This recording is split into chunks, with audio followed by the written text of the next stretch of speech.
Olá, meu irmão, minha irmã, eu te saúdo na paz de nosso Senhor Jesus Cristo. Que bom estar novamente com os irmãos para mais um dia de estudo bíblico. Nós estamos estudando o Apocalipse e nós já estamos no capítulo 21. Lá nos estudos anteriores, nós vimos que João ele foi arrebatado para o céu em espírito. E quando ele entra no céu, ele recebe revelações de Jesus Cristo, de algumas coisas que vão acontecer em breve, durante o Apocalipse. No estudo anterior, nós vimos 3 assuntos, que é o reino milenar, a derrota de Satanás e o grande trono branco, que é o juízo final, o juízo de Deus. E hoje, então, nós daremos o início no capítulo 21.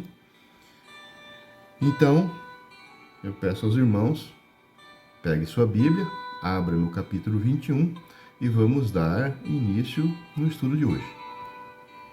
Este capítulo, o 21, ele se refere ao lar eterno dos remidos, ou seja, a casa do Pai, aquela casa de muitas moradas. O capítulo 21 e o capítulo 22, eles descrevem o estado eterno que teremos. Deus, ele descreve como será essa eternidade com ele. Porém, o estudo de hoje ainda não é eternidade. O acontecimento aqui do capítulo 21, ele fala da eternidade, porém, está ocorrendo ainda durante o milênio. Então, o estudo de hoje, nós vamos dividir em 2 partes, 2 grandes partes, sendo que aqui neste estudo de hoje, há um detalhe diferente. E até para melhor compreensão, a necessidade de nós estudarmos o capítulo 21 até o capítulo 22, versículo 6, para poder fechar o assunto. Então, do versículo 1 ao 8, nós veremos um novo céu e uma nova terra, onde tudo se faz novo. E do versículo 9 ao capítulo 22, versículo 5, nós veremos a Nova Jerusalém. Então, João, ele viu uma gigantesca cidade descendo do céu, que é a nova terra criada por Deus. Então, João vê em detalhe como que é esta cidade.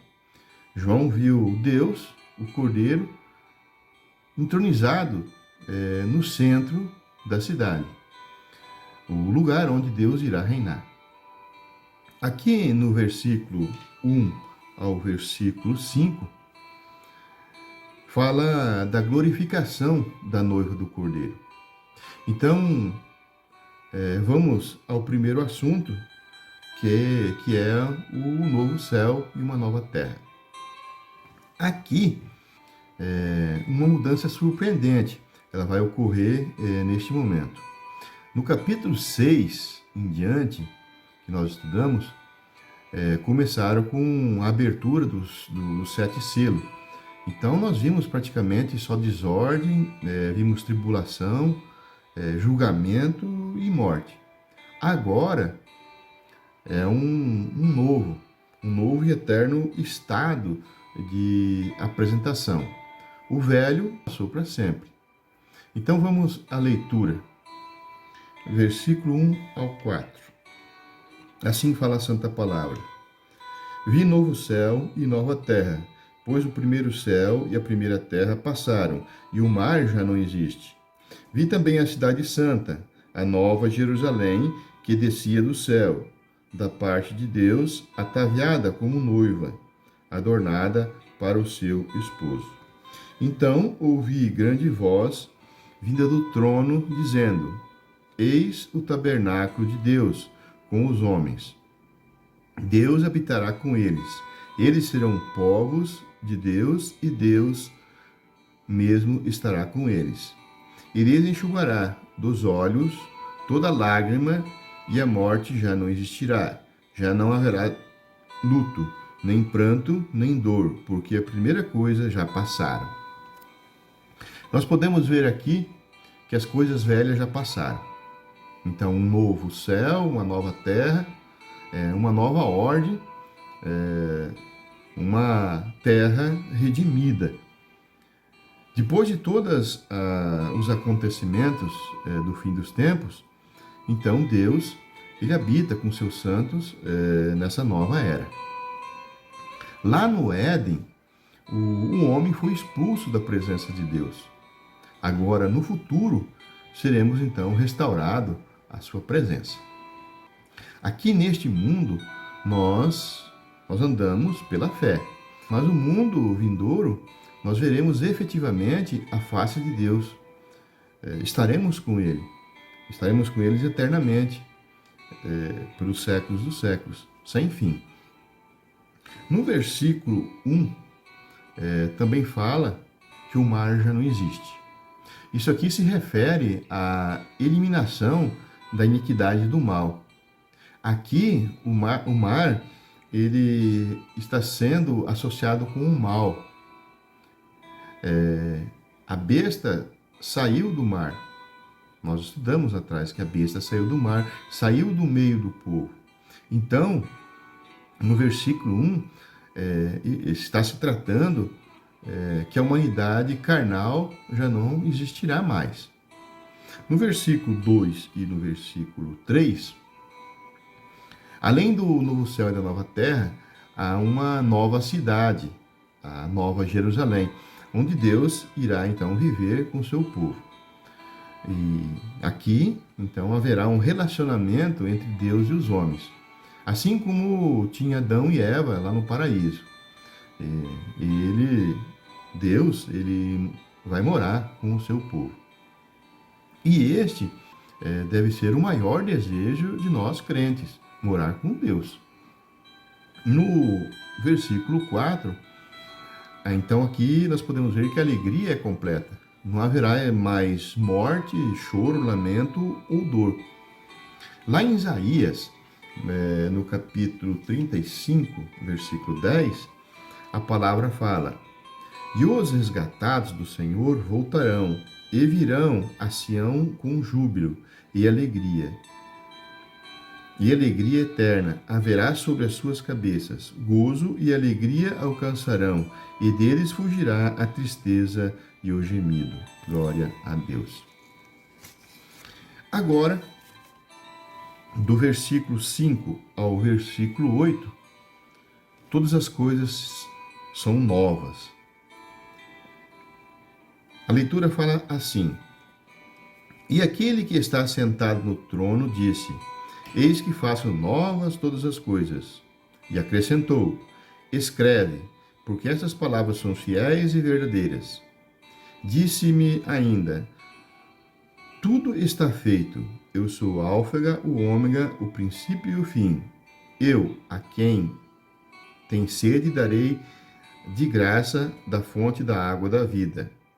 O vencedor herdará essas coisas, e eu lhe serei Deus, e ele me será filho.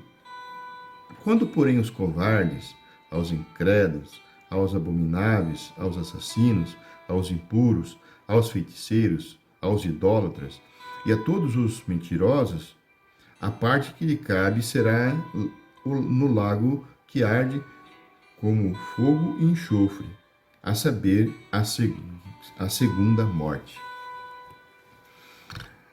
Para Deus, somente existe duas classes: os que são seus e os que não são seus. Aqui, Deus começa a falar.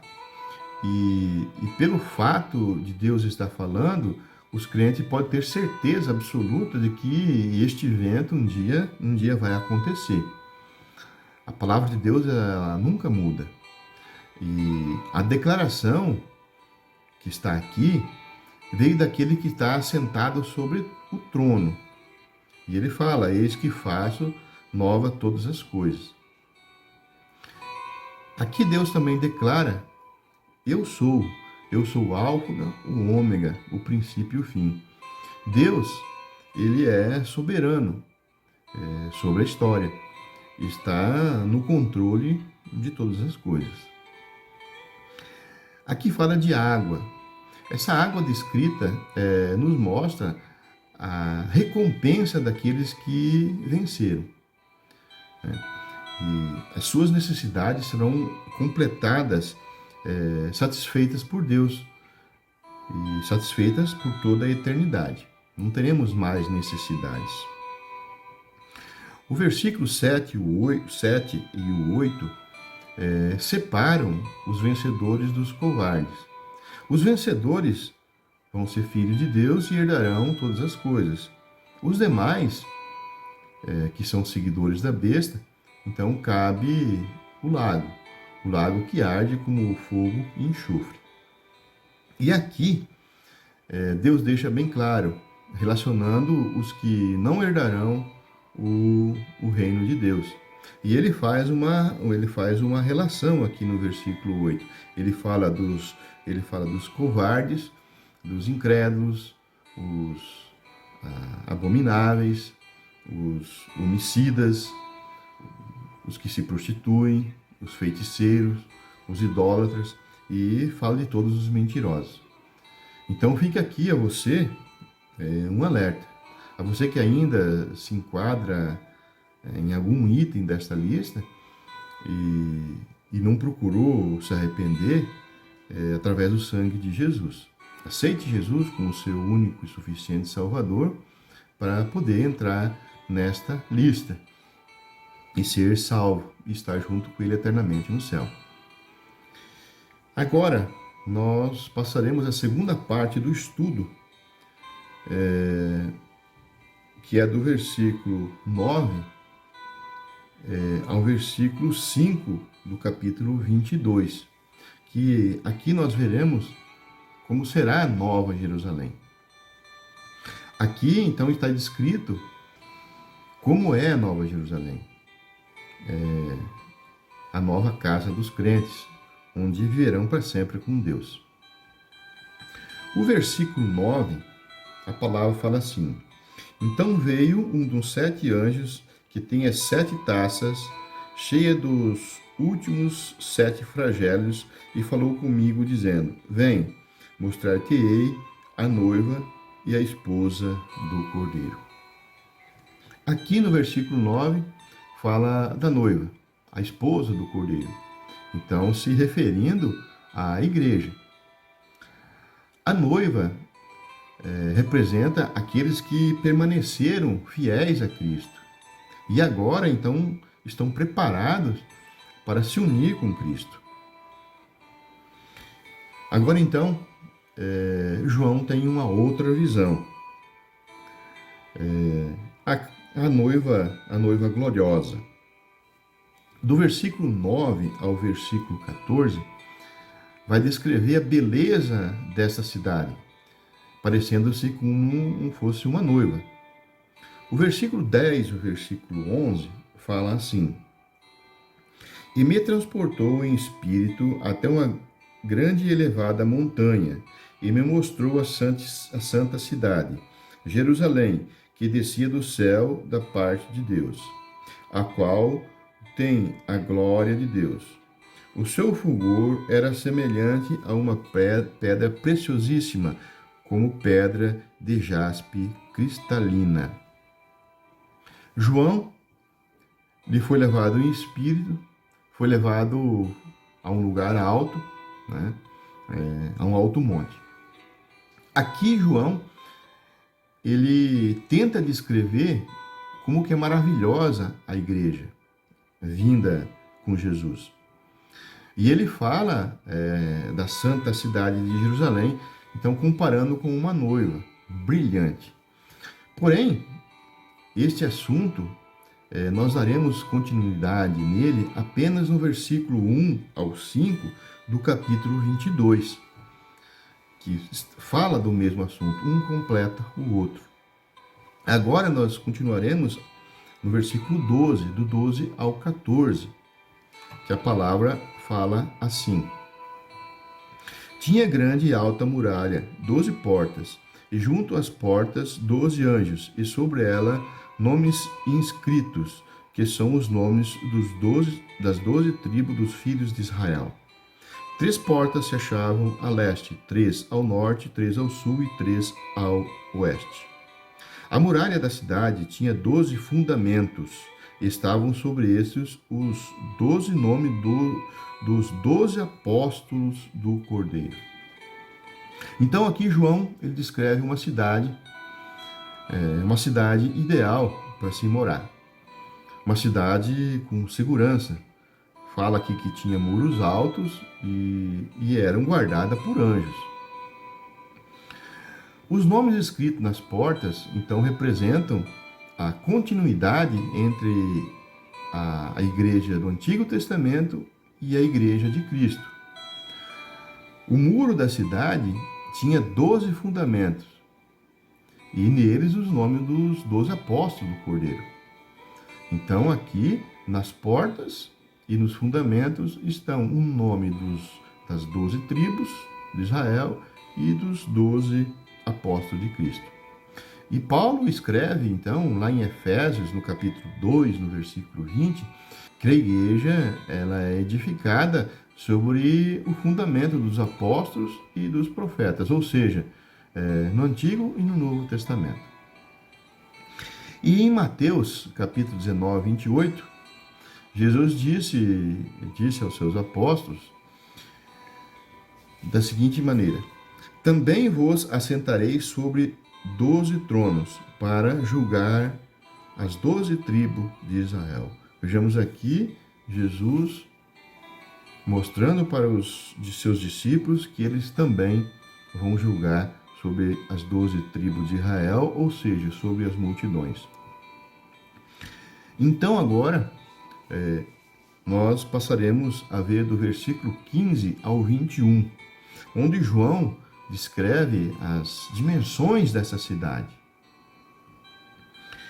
O versículo 15 fala assim: aqui quem falava comigo tinha por medida uma vara de ouro para medir a cidade, as suas portas e a sua muralha.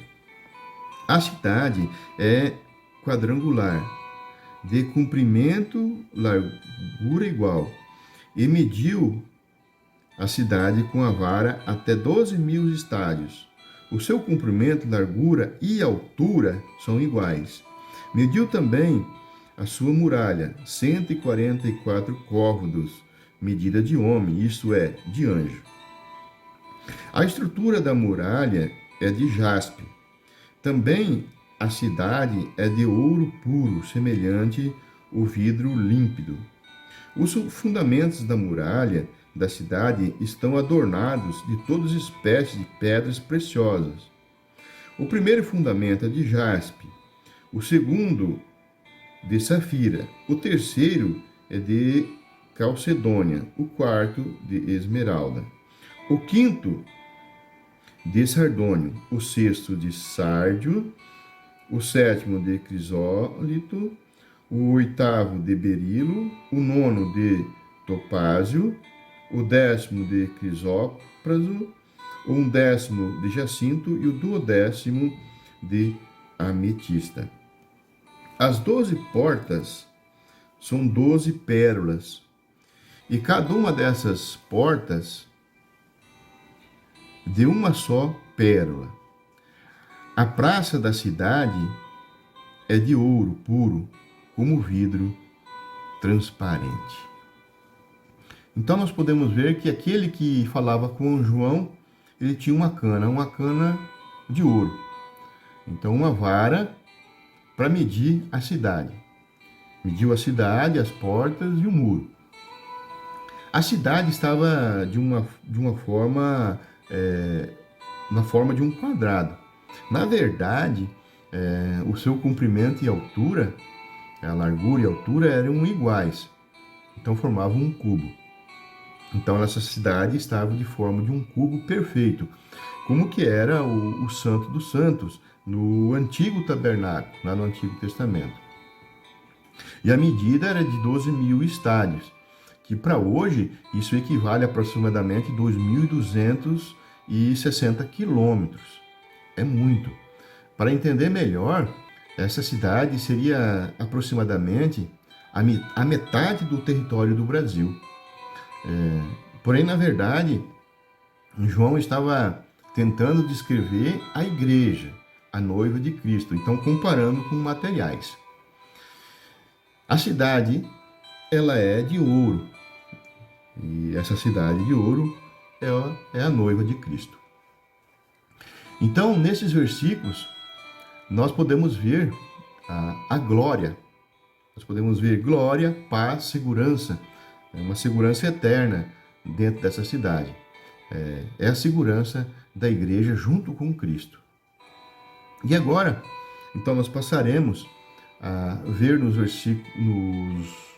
versículos 22 ao 28. Então, aqui nós veremos mais alguns detalhes dessa cidade. Versículo 22. Nela não vi santuário, porque o santuário é o Senhor, o Deus Todo-Poderoso e o Cordeiro.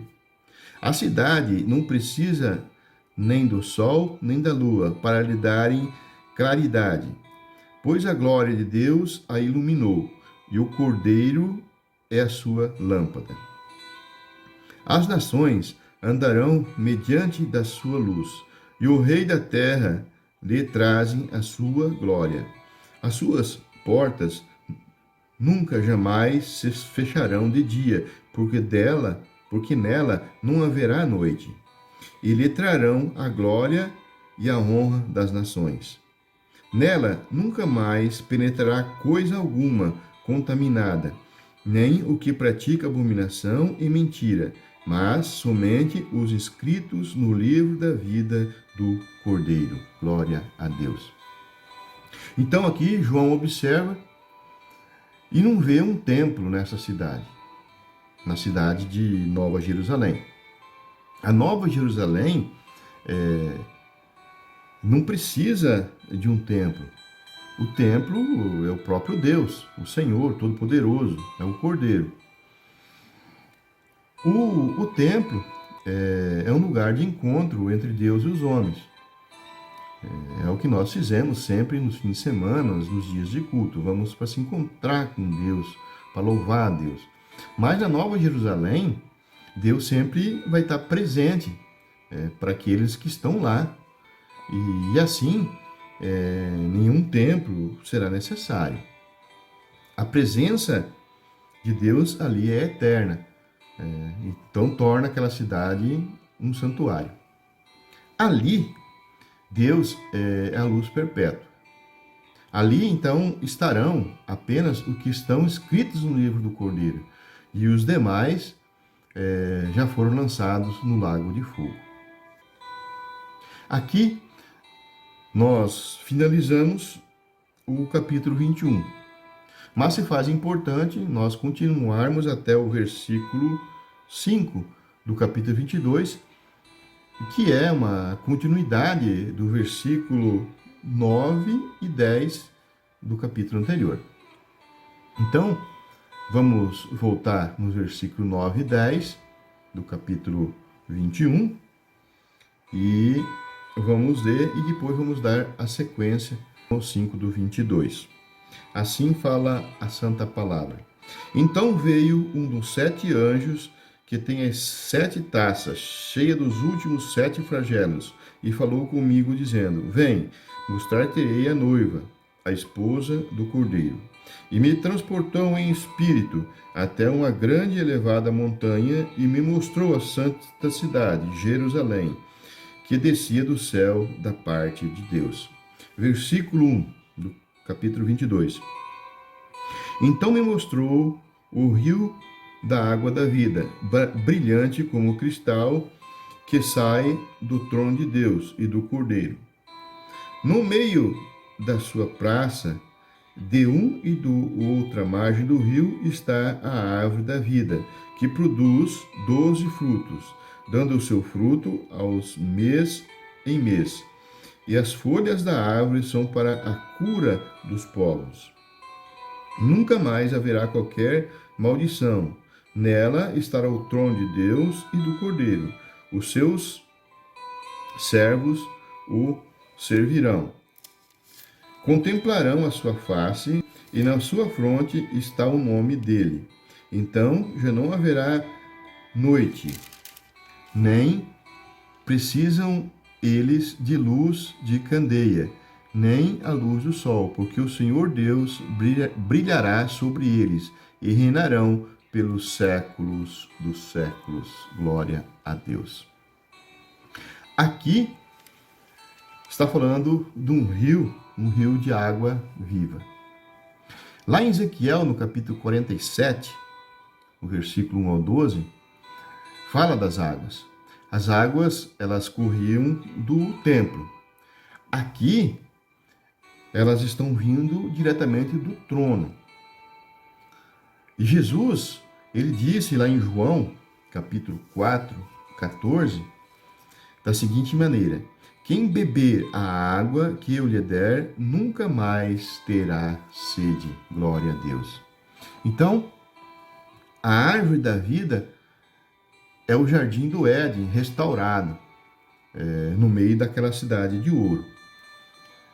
Fala também aqui que nunca mais haverá maldição. Então isso lembra que o homem pecou. Ele foi expulso do paraíso. E após a queda do homem, uma maldição ela foi imposta. Começou a nascer espinhos, cardos. E agora, então, a maldição é afastada. Nenhuma coisa má pode entrar na Nova Jerusalém, porque o trono de Deus e o Cordeiro se encontram lá.